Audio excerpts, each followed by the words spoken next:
অস্ত্র মামলায় মধ্যরাতে উপদেষ্টা আসিফ মাহমুদ সজীব ভুঁইয়া গ্রেপ্তার হয়েছেন। বিস্তারিত জানতে ভিডিওগুলো দেখতে থাকুন। উপদেষ্টা আসিফ ভুঁইয়া ৮,০০০ আপনার সাধারণ শিক্ষার্থীদেরকে অস্ত্র প্রশিক্ষণ দিচ্ছেন। এখন কথা হচ্ছে আবার সেই প্রশিক্ষণ আবার দিচ্ছে আপনার নির্বাচনের আগেই। এই উপদেষ্টা আসিফ ভুঁইয়া তিনি আরো বলছেন যে ৫ই আগস্টে যদি শেখ হাসিনা সরকারের পতন না হতো তাহলে আমরা সশস্ত্র বাহিনী নিয়ে নেমে গেতাম রাজপথে। দর্শক, আমি বলেছিলাম যে এই যে রাজনৈতিক দলগুলো উপদেষ্টাদের নিরপেক্ষতা নিয়ে প্রশ্ন তুলেছে এবং তাদের দল ঘনিষ্ঠতা, এই অস্ত্র প্রশিক্ষণ প্রাপ্ত তরুণেরা আসিফ মাহমুদ সজীব ভুঁইয়া কিংবা তিনি যে রাজনৈতিক দলের তরফে কাজ করবেন তাদেরকে রক্ষা করতে কাজ করবে, নাকি এই যে আসিফ মাহমুদ সজীব ভুঁইয়ার এই সে সময় কি আসিফ মাহমুদ সজীব ভুঁইয়ার পক্ষে মানে কেউ তার বিরুদ্ধে যদি তাকে উপদেষ্টা পদ থেকে সরিয়ে দেওয়ার ক্ষেত্রে বা তিনি নির্বাচনী লড়াইয়ে নামলে তার বিপক্ষ দলের প্রার্থীর তরফ থেকে কোনো প্রতিরোধ গড়ে উঠলে কিংবা ইশরাক হোসেনের মতো বিএনপির তরুণ নেতা তার প্রতিপক্ষ হিসেবে কেউ দাঁড়িয়ে গেলে তখন কি এই অস্ত্র প্রশিক্ষণ প্রাপ্ত তরুণেরা আসিফ মাহমুদ সজীব ভুঁইয়া কিংবা তিনি যে রাজনৈতিক দলের তরফে কাজ করবেন তাদেরকে রক্ষা করতে কাজ করবে, নাকি এই যে আসিফ মাহমুদ সজীব ভুঁইয়ার এই অস্ত্র প্রশিক্ষিত মিলিশিয়া বাহিনী সেটা তৈরি হচ্ছে আরো বৃহত্তর রাজনৈতিক উদ্দেশ্য সাধনের উদ্দেশ্যে? বাংলাদেশের সরকার ৮,০০০-এর বেশি তরুণ তরুণীকে আগ্নেয়াস্ত্র প্রশিক্ষণ দেওয়ার সিদ্ধান্ত নিয়েছে। যুব ক্রীড়া উপদেষ্টা আসিফ মাহমুদ সজীব ভুঁইয়া, যিনি ২০২৪-এর জুলাই আগস্ট আন্দোলনের একজন সম্মুখ সারির নেতা হিসেবে এই উপদেষ্টা হয়েছেন, তিনি তার ফেসবুকে ঘোষণা দিয়ে বলেছেন যে যুব ক্রীড়া মন্ত্রণালয়ের উদ্যোগে জাতীয় প্রতিরক্ষা জোরদারে আত্মরক্ষা প্রশিক্ষণ কার্যক্রমের অংশ হিসেবে জুডো, কারাতে, তাইকোয়ান্দোর পাশাপাশি আগ্নেয়াস্ত্র প্রশিক্ষণের ব্যবস্থা করা হচ্ছে, যেই প্রশিক্ষণ কার্যক্রম শুরু হবে ২২শে নভেম্বর থেকে, তার মানে নির্বাচনের আগেই। এবং এটাই যুব ক্রীড়া মন্ত্রণালয়ের উদ্যোগে প্রথমবারের মতো তরুণ তরুণীদেরকে আগ্নেয়াস্ত্র প্রশিক্ষণ দেওয়ার উদ্যোগ বলে পর্যবেক্ষকরা বলছেন। এবং কেন বাংলাদেশে প্রতিরক্ষা জোরদারে আগ্নেয়াস্ত্র প্রশিক্ষণ দেওয়ার মানে বন্দুক চালানো শেখানোর প্রয়োজন হলো এবং এই অস্ত্র প্রশিক্ষণ দিয়ে প্রতিরক্ষা জোরদারের এই যে সিদ্ধান্ত বা উদ্যোগ, এটা কি বাংলাদেশের প্রতিরক্ষা কৌশলের অংশ হিসেবে এই উদ্যোগ নেওয়া হলো? মানে বাংলাদেশের সশস্ত্র বাহিনী কি বলছে যে বাংলাদেশের প্রতিরক্ষা জন্য বা বাংলাদেশের প্রতিরক্ষা কৌশলের অংশ হিসেবে তরুণ তরুণীদেরকে আগ্নেয়াস্ত্র প্রশিক্ষণ দিয়ে, অস্ত্র চালানোর প্রশিক্ষণ দিয়ে তৈরি রাখা জরুরি? সরকারের তরফে বলা হচ্ছে রিজার্ভ ফোর্স তৈরির অংশ হিসেবে নাকি এই ৮,০০০-এর বেশি তরুণকে অস্ত্র প্রশিক্ষণ দেওয়া হবে। রিজার্ভ ফোর্স মানে বাংলাদেশের সশস্ত্র বাহিনী বা প্রতিরক্ষা কৌশলের অংশ হিসেবে এমন কিছু ঠিক হয়েছে যে ৮,০০০-এর বেশি তরুণকে রিজার্ভ রেখে দেওয়া দরকার অস্ত্র প্রশিক্ষণের জন্য? মানে আমাদের প্রতিরক্ষা ঝুঁকিটা কোথা থেকে? সরকার কি মনে করছে, আমাদের সশস্ত্র বাহিনী কি মনে করছে? প্রতিরক্ষা মন্ত্রণালয়ের তরফে তরুণদেরকে এই প্রশিক্ষণ না দিয়ে কেন যুব ক্রীড়া মন্ত্রণালয়ের উদ্যোগে এই প্রশিক্ষণ? এসব প্রশ্ন করা যেমন ভীষণ জরুরি। মানে আমরা কি কোনো যুদ্ধাবস্থায় আছি? সরকার কোনো দ্রুত কোনো যুদ্ধ লেগে যাবে এমন কোনো আশঙ্কা দেখছেন? তাহলে কি ৮,০০০ যথেষ্ট হবে, নাকি ৮০,০০০ তরুণকে বা ৮ লাখ তরুণকে প্রশিক্ষিত করা দরকার অস্ত্র প্রশিক্ষণে? এই প্রশ্নগুলো করা যেমন জরুরি, তেমনি প্রশ্ন উঠছে কোন ৮,০০০ তরুণকে নির্বাচন করে নিচ্ছেন আসিফ মাহমুদ সজীব ভুঁইয়া এই প্রশিক্ষণের জন্য? মনে রাখতে হবে আসিফ মাহমুদ সজীব ভুঁইয়া হচ্ছেন সরকারের সেই উপদেষ্টা যিনি কিন্তু বলেছেন যে ৫ই আগস্ট যদি শেখ হাসিনার পতন না হতো তাহলে তারা সশস্ত্র সংগ্রামের দিকে যেতেন এবং সেজন্য তাদের প্রস্তুতি ছিল। তো তখন থেকেই প্রশ্ন উঠেছিল যে ২০২৪-এর জুলাই আগস্টে নেতৃত্ব দানকারী এবং অংশগ্রহণকারী তরুণদের একটা বড় অংশ কি তাহলে কি অস্ত্র প্রশিক্ষণ দিয়ে প্রস্তুত রাখা হয়েছিল? সেসব প্রশ্নের মধ্যেই কয়েক মাসের মধ্যেই দেখা গেল যে আসিফ মাহমুদ সজীব ভুঁইয়া অস্ত্র চালাতে পারেন বটে, তার কাছে AK-47-এর গুলি পাওয়া গেল আন্তর্জাতিক বিমানবন্দরের সিকিউরিটি গেট দিয়ে বের হওয়ার সময়, পাস করার সময়। এবং AK-47-এর কেন তাকে রাখতে হলো সেই প্রশ্নে তিনি বলেছেন ভুল করে গুলি নিয়ে গিয়েছিলেন, কিন্তু নিজের এবং পরিবারের আত্মরক্ষার জন্য তিনি এই AK-47 অস্ত্রটি রাখছিলেন। কাজে বুঝতে অসুবিধা হয় না, আমাদের উপদেষ্টা স্থানীয় সরকার মন্ত্রণালয় যুব ক্রীড়া উপদেষ্টা তিনি অস্ত্র চালাতে পারেন এবং তারা প্রস্তুত ছিলেন ২০২৪-এর ৫ই আগস্টে এই আন্দোলনকে একটা সশস্ত্র আন্দোলনের দিকে নিয়ে যেতে। অস্ত্র প্রশিক্ষণ থাকলেই তো হয় না, অস্ত্রও থাকতে হয়, তার মানে তাদের কাছে অস্ত্র ছিল। শুধু তাই না, ২০২৪-এর ৫ই আগস্টের পর থেকে এখন পর্যন্ত মানে ২০২৪-এর জুলাই আগস্টে তো কারাগারগুলো ভেঙে অস্ত্র লুট হলো, থানার পর থানা ৪৫০-র মতো থানা লুট হলো ৫ই আগস্টের পর, এবং অন্তত ১৫০-র বেশি চেকপোস্ট মানে যেটাকে ফাঁড়ি বলে, পুলিশ ফাঁড়িতেও আক্রমণ হলো, গণভবন থেকেও তো অস্ত্র লুট হয়েছে। তো সেসব অস্ত্রের এখনো ৮৫% উদ্ধার হয়ে গেছে বলে সম্প্রতি নির্বাচন কমিশনের সচিব দাবি করলেও সরকারের তরফে হিসাবে বলা হচ্ছে যে যা হিসাব অন্তত তাদের কাছে ছিল তাতেই ১৫০০-এর বেশি অস্ত্র মানে খোঁজ পাওয়া যায়নি, ১,৫০০-এর বেশি অস্ত্রের এখনো খোঁজ পাওয়া যায়নি, আর গোলা বারুদেরও একটা বিশাল সংগ্রহ এখনো বাইরে রয়ে গেছে। মাঝখানে স্বরাষ্ট্র উপদেষ্টা নিজেই স্বীকার করেছিলেন যে অস্ত্র উদ্ধারে তেমন অগ্রগতি নাই যতটা অগ্রগতি তিনি প্রত্যাশা করেন, এবং পুরস্কারও ঘোষণা করা হয়েছিল। কাজেই বাংলাদেশের পরিস্থিতিটা এমন যে অস্ত্র যে বাইরে আছে সে বিষয়টাই মোটামুটি নিশ্চিত হওয়া যায়, এবং এই সময়ে সরকার অস্ত্র চালনায় প্রশিক্ষিত আরও তরুণ তরুণী তৈরি করছেন প্রকাশ্য ঘোষণা দিয়ে। সেটা বাংলাদেশের নিরাপত্তা জোরদার করতে নাকি কোনো রাজনৈতিক অবস্থান থেকে, এই প্রশ্নগুলো করাও খুব জরুরি হয়ে উঠেছে।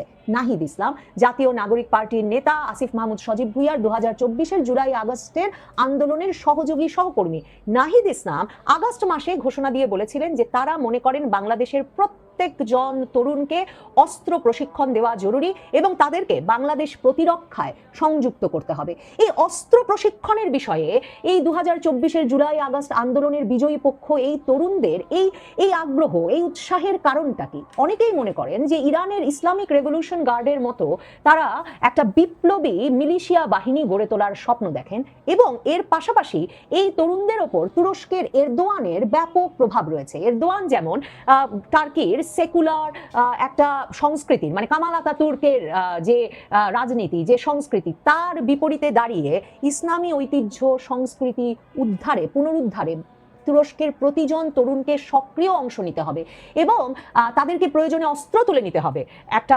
যুদ্ধবিরোধী সেকুলার মনোভাবের বিরুদ্ধে। এই বিষয়টির প্রচারণা করে তিনি যেমন মসজিদে মসজিদে একরকমের মিলিশিয়া বাহিনী গড়ে তুলেছেন, তুরস্কে ব্যাপক ভিত্তিক অস্ত্র প্রশিক্ষণের ব্যবস্থা করেছেন। অনেকেই মনে করছেন যে বাংলাদেশের এই তরুণেরা ২০২৪-এর জুলাই আগস্টে বিজয়ী এই তরুণেরা তারা এতেও উদ্বুদ্ধ হয়েছেন, কিন্তু তারা কিভাবে সিলেক্ট করছেন যে কাদেরকে তারা অস্ত্র প্রশিক্ষণ দেবেন? দেখেন, এই আসিফ মাহমুদ সজীব ভুইয়া সরকারের ১০০ দিনের মাথায় ঘোষণা দিয়েছিলেন, মানে আগস্টে ক্ষমতা নেওয়ার পর ১০০ দিনের মাথায় ঘোষণা দিয়েছিলেন যে ১০০ দিনেই নাকি তিনি ৮৬,০০০-এর বেশি চাকরি দিয়ে দিয়েছিলেন। তো তখন প্রশ্ন উঠেছিল যে এসব চাকরি তিনি আসলে কোনো বিজ্ঞাপন দেখতে পাচ্ছেন না, সাধারণ তরুণেরা কি করে তিনি এসব চাকরি দিচ্ছেন? এরপর এই ১ বছরের বেশি সময়ে আমরা জানি যে তিনি যত চুক্তিভিত্তিক নিয়োগ আছে, ওয়াসা থেকে শুরু করে স্থানীয় সরকারের ভেতরে থেকে শুরু করে সরকারের যেখানে যত চুক্তিভিত্তিক নিয়োগ আছে সেখানে তিনি একরকমের তার তালিকার ভিত্তিতে বৈষম্য বিরোধী ছাত্র আন্দোলনের সঙ্গে জড়িত এমন ক্রাইটেরিয়ায়, ২০২৪-এর জুলাই আগস্ট আন্দোলনে জড়িত ছিলেন এমন ক্রাইটেরিয়ার ভিত্তিতে তিনি একরকমের ঢালাও চাকরি দিয়ে গেছেন সকল চুক্তিভিত্তিক পদগুলোতে গত ১ বছরের বেশি সময় ধরে। শুধু তাই নয়, আসিফ মাহমুদ সজীব ভুইয়া এক্ষেত্রে অনেক ইনোভেটিভ বা উদ্ভাবনী শক্তির পরিচয় দিয়েছেন। তিনি যেমন ধরেন বুয়েটের রিক্সা ঢাকা শহরে, চট্টগ্রাম শহরে নামাবেন বলে একটা প্রকল্প নিয়েছেন, তারপর সেই রিক্সা চালানো শেখানোর জন্য তিনি তরুণদেরকে প্রশিক্ষক হিসেবে নিয়োগ দিয়েছেন। কাজেই সরকারের বিভিন্ন পর্যায়ে বিভিন্ন পদে প্রকল্পে তিনি তরুণদেরকে সংগঠিতভাবে রেখে, যারা ২০২৪-এর জুলাই আগস্টে তার তালিকা অনুযায়ী তিনি বলছেন যে যারা অংশ নিয়েছিল তাদেরকে তিনি অন্তর্ভুক্ত করে ফেলার একটা ব্যবস্থা করেছেন। এই ৮,০০০ কোন রাজনৈতিক কাঠামো থেকে বা কার পছন্দে নির্বাচিত হবেন সেটা তাই প্রশ্ন করবার তেমন মানে প্রয়োজন পড়ে না। বোঝাই যাচ্ছে যে যুব ক্রীড়া মন্ত্রণালয়ের উপদেষ্টা আসিফ মাহমুদ সজীব ভুইয়ার সেই নিজস্ব তালিকা থেকেই এই ৮,০০০-এর বেশি জনকে অস্ত্র প্রশিক্ষণ দেওয়া হবে। প্রশ্ন ওঠে যে আসিফ মাহমুদ সজীব ভুইয়া যখন নির্বাচনে অংশ নেবেন, কিংবা এই যে শোনা যাচ্ছে যে তাকে উপদেষ্টা পদ থেকে সরিয়ে দিতে বিএনপির তরফে চাপ আছে, সরকারের ভেতর থেকেও নাকি কেউ কেউ শীর্ষ পর্যায় থেকে তাকে সরে যেতে বলেছিলেন, আসিফ মাহমুদ সজীব ভুইয়া তাতে রাজি হচ্ছেন না। তিনি তফসিল ঘোষণার পরে সরে গেলেও যেতে পারেন, আবার নাও যেতে পারেন, কারণ এই জাতীয় নাগরিক পার্টির ছাত্র উপদেষ্টারা মনে করেন যে তাদের উপদেষ্টাদের এই নির্বাচনকালীন সরকারে থেকে যাওয়াটা ২০২৪-এর জুলাই আগস্ট থেকে এখন পর্যন্ত যেসব কর্মকাণ্ড ঘটেছে তার যাতে বিচার না হয়, সেই বিচার ঠেকানোর ক্ষেত্রে বা তাদের নিরাপত্তার জন্য অত্যন্ত জরুরি। তাহলে সে সময় কি আসিফ মাহমুদ সজীব ভুইয়ার পক্ষে, মানে কেউ তার বিরুদ্ধে যদি তাকে উপদেষ্টা পদ থেকে সরিয়ে দেওয়ার ক্ষেত্রে বা তিনি নির্বাচনী লড়াইয়ে নামলে তার বিপক্ষ দলের প্রার্থীর তরফ থেকে কোনো প্রতিরোধ গড়ে উঠলে, কিংবা ইশরাক হোসেনের মতো বিএনপির তরুণ নেতা তার প্রতিপক্ষ হিসেবে কেউ দাঁড়িয়ে গেলে, তখন কি এই অস্ত্র প্রশিক্ষণ প্রাপ্ত তরুণেরা আসিফ মাহমুদ সজীব ভুইয়া কিংবা তিনি যে রাজনৈতিক দলের তরফে কাজ করবেন তাদেরকে রক্ষা করতে কাজ করবে? নাকি এই যে আসিফ মাহমুদ সজীব ভুইয়ার এই অস্ত্র প্রশিক্ষিত মিলিশিয়া বাহিনী সেটা তৈরি হচ্ছে আরো বৃহত্তর রাজনৈতিক উদ্দেশ্য সাধনের উদ্দেশ্যে? দেখেন, জামায়াতে ইসলামীর নায়েবে আমির সৈয়দ মোহাম্মদ তাহের তিনি অত্যন্ত আত্মবিশ্বাসের সঙ্গে নিউ ইয়র্কে যখন প্রধান উপদেষ্টা ডক্টর মোহাম্মদ ইউনুসের সঙ্গে সফরে গেলেন এবং তাকে যখন একটা বিরাট গণসম্বর্ধনা দিল সেখানকার জামায়াতে ইসলামীর কর্মী সমর্থকেরা, সেখানে দাঁড়িয়ে তিনি কিন্তু বলেছেন যে বাংলাদেশে যদি মানে বাংলাদেশ থেকে গাজওয়াতুল হিন্দ শুরু হবে এবং সেই মানে ভারতীয় হিন্দুদের বিরুদ্ধে সেই যুদ্ধে প্রয়োজনে বাংলাদেশের 50 লাখ তরুণ প্রস্তুত আছেন, যাদের একটা অংশ বাংলাদেশের ভেতরে থেকে যুদ্ধ করবেন আর একটা বড় অংশকে তারা ভারতের ভেতর ঢুকিয়ে দেবেন, যাতে ভারতের বিরুদ্ধে যুদ্ধে তারা সেখানে ভারতকে ব্যতিব্যস্ত রাখতে পারেন।